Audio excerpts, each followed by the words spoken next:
Okay, so this morning I wrote something that was pretty heavy. I've been reading quite a lot and doing my own in-depth studying psychology and yeah, but I wrote something that's kind of in regards to psychology in today's culture and mythology maybe or something, kind of intertwined.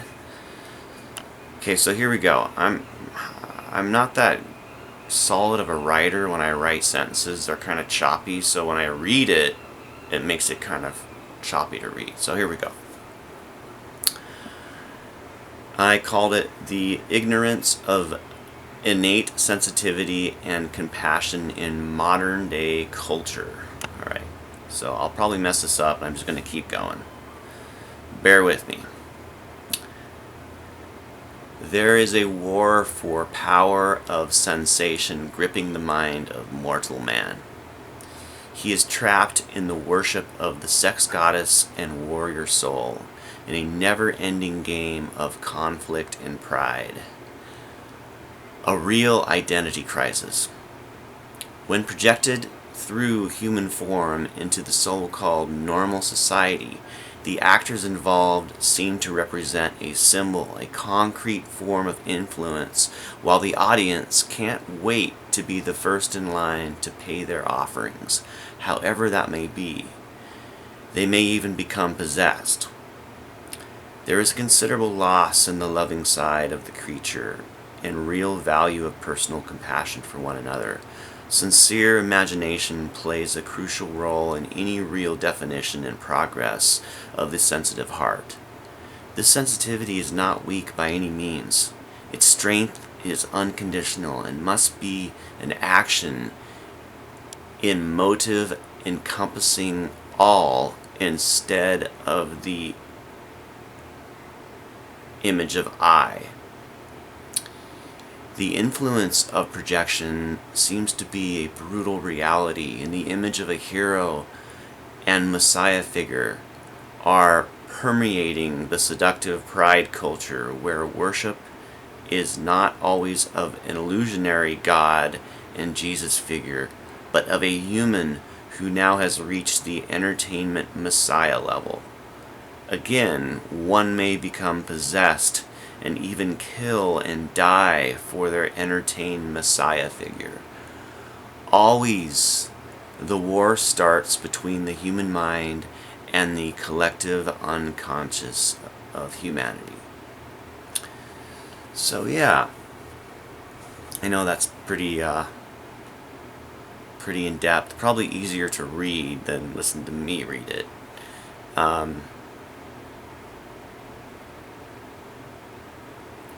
Yeah, there's a lot I could say about it, but I really don't know where to start. I guess one thing, you can obviously see that figures in the entertainment industry, especially music, but it can even be, say, news figures, people that have YouTube channels. But definitely entertainment, music, actors. They get placed into a sort of idol state, or extremely idolized. I noticed recently that Smells Like Teen Spirit, just that video, it's been on, I don't know, I think since like 2010.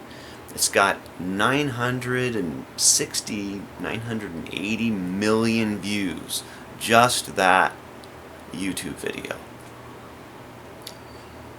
So, you have to think, it's like that's approaching 1 billion. And that's just that song. That's crazy, I mean, that's like unbelievable, but I just use that as an example. I'm sure there's some artists that release songs that are what I would consider lyrically absolutely useless, because they sing about just bitches and drugs and cars and butts and whatever. Have millions and millions and millions of views in a matter of probably just a year at this point, maybe less, But it's an example of kind of where this culture is, And then the emulating of that idolized figure. I think if somebody inspires you to do your own music or whatever it is, being inspired, that's different, because we all become inspired and then do creative things. But it also goes to the level of, you have to look at like mass shootings, and then you read what they post, and you can see that there's forms of influence that have completely overtaken them, and created what's like a madman type of thing. Now this is interesting, because I've been thinking a lot about Charles Manson type figure, and that he was somebody that, let's just say that he didn't actually kill anybody, alright? Even that there's rumors that he did or whatever, but in the cases where he was in court, I think he just was considered to be the mastermind, or somebody that was so influential that others killed for him. So, I look at that on a big level, and you gotta think, like, I mean, has this become more dangerous than we even know? I mean, are there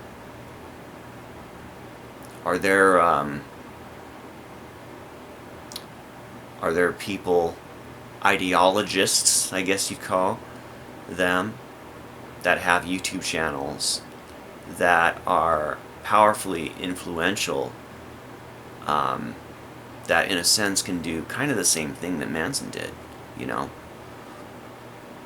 I've kind of already talked about that, but if you listen to what I wrote a couple times and some of the things in here,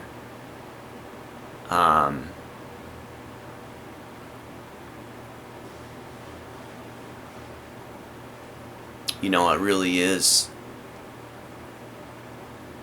people take on their whatever role they decide to. They become an actor, and their part, yeah. Anyway, you can see there's a lot to say, but that's why I wrote this, because I actually said it very clearly what I wanted to say. And there's more I could say, but it's pretty clear as is. Anyway, all right. Well, thanks so much, and talk to you later.